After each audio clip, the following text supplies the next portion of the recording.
Start करते हैं भाई। भैया रिकॉर्ड हाँ रिकॉर्ड हो रहा है।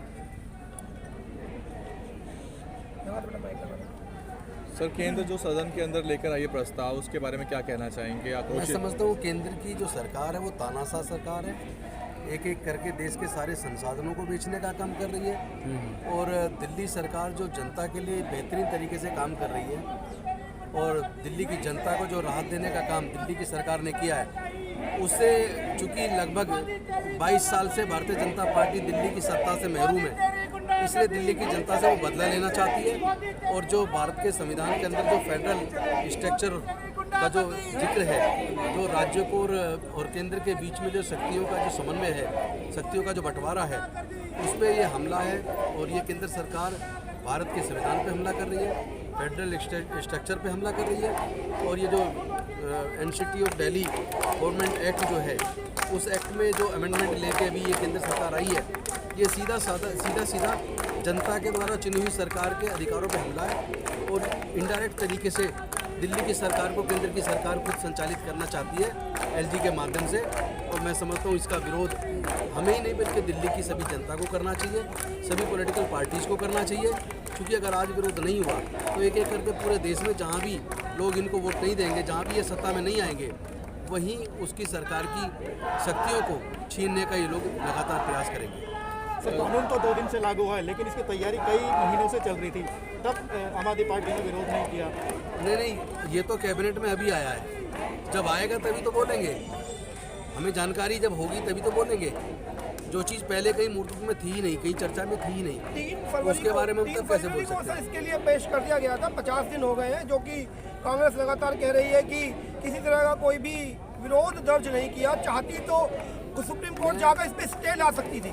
मैं ये समझता हूँ कि माननीय सुप्रीम कोर्ट ने ऑलरेडी, सुप्रीम कोर्ट की फुल डिवीजन बेंच ने ऑलरेडी इस पर डिसीजन दिया हुआ है। और दिल्ली गवर्नमेंट के अधिकारों को उन्होंने पहले ही सुरक्षित किया और उन्होंने पहले क्लियर कर दिया कि कौन से क्षेत्र में केंद्र की सरकार एलजी के माध्यम से काम करेगी और कौन से क्षेत्र में दिल्ली की सरकार काम करेगी।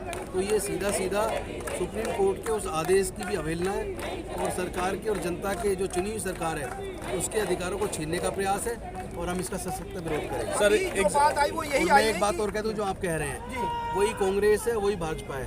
उनके सारे घोषणा पत्र को देख लो, हर बार के दिल्ली के चुनाव में अपने घोषणा पत्र में वो हर बार एक बात रखते हैं कि अगर दिल्ली में हमारी सरकार बनेगी तो हम दिल्ली को पूर्ण राज्य का दर्जा दिलाएंगे। लेकिन जब सरकार में उनकी नहीं बन रही है, आम आदमी पार्टी की सरकार बन रही है, तो वो अपने उस वायदे को जो अपने उन्होंने घोषणा पत्र में वायदा किया था, उसी के खिलाफ जाके दिल्ली की चुनी हुई सरकार की शक्तियों को वो लोग छीनने का प्रयास कर रहे हैं। मैं समझता हूँ इसका विरोध सबको मिलकर करना चाहिए, सभी पार्टियों को करना चाहिए।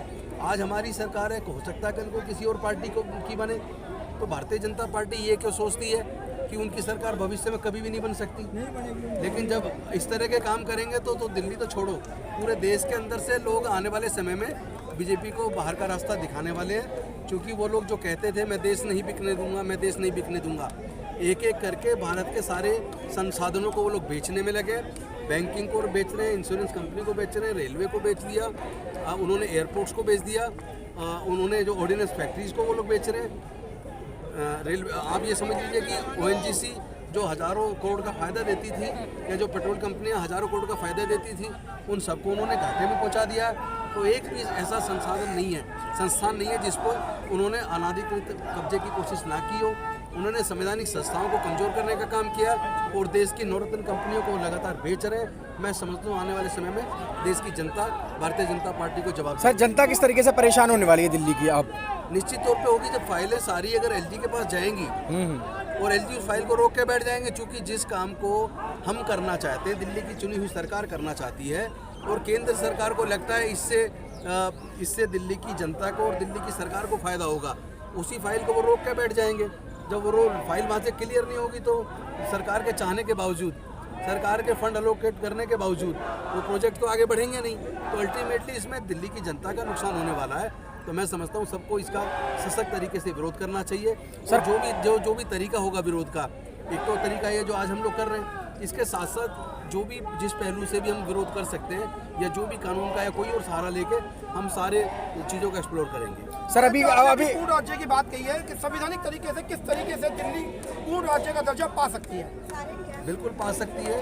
ऐसे कई राज्य हैं पूरी दुनिया के अंदर जहाँ पे पुलिस दो तरह की पुलिस है।